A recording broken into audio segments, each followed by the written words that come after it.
Hey guys, today we're going to be going over a mobility tip and a mobility movement for the hamstrings. I know previously we have discussed the banded hamstring stretch where we, doing performing laying on your back on the floor or using a towel at home, whatever you're using. Today we're going to go over like a myofascial release technique on the hamstring. So I'm going to show this with with my mobility ball here. If you have something a little smaller than this, that would work too at home. Something that just has some firmness to it. So maybe like a softball, a baseball, tennis ball, anything you can get underneath your thigh and a seated position like elevated up off the floor. So I'm going to be sitting on a box here. At home, you can use anything, chair, box if you have one, anything you can get elevated off the floor on. So whatever leg we're going to target the hamstring, so back to the thigh. I'm going to get the ball underneath my leg here, kind of so I'm propped up off the box a little bit. Now, first off, I'm going to just spend a few seconds, in 5-10 seconds, just kind of rolling up and down the back of my thigh, all the way from the back of my knee, all the way up to the bottom of my glute. I can work up the middle, work on the inside, work on the outside. I'm just kind of searching for a nice tender area.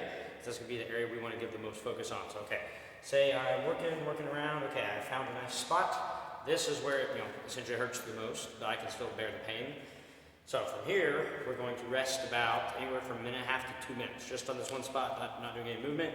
Just try to relax your body as much as possible to get that tissue to relax on that ball and get your central nervous system to relax a little bit. So while you're sitting there for a minute and a half, 2 minutes, get in a relaxed position as much as possible, and just focus on good deep breathing in and out the nose, down into the belly, down into the diaphragm. Nice slow deep breaths.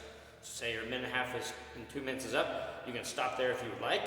Or if you want to add a little bit more to this, we're going to do a technique referred to as like tack and stretch, to where I'm going to keep that tissue tacked down on that ball. I'm going to take the leg that is on the ball, straighten it all the way out as much as possible, and I'm going to just get my other foot out to the side to just get a little bit of stability so I don't fall off. And then, keeping my back nice and flat, I'm going to take that hamstring through a stretch, through a range of motion as I hinge at my hips, keep my back flat, find the end range of motion, and then I will get back upright. And then you can do this nice and slow, this tack and stretch method, anywhere from 10 to 20 slow reps, and still focus on that deep breathing. So get your tissue tacked down first, just sitting there, compressing down that tissue for a good minute and a half, up to 2 minutes.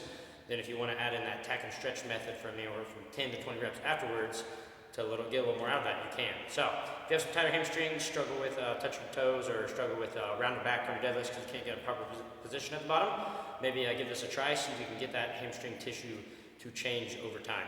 Thanks for listening, guys. Hopefully it helps.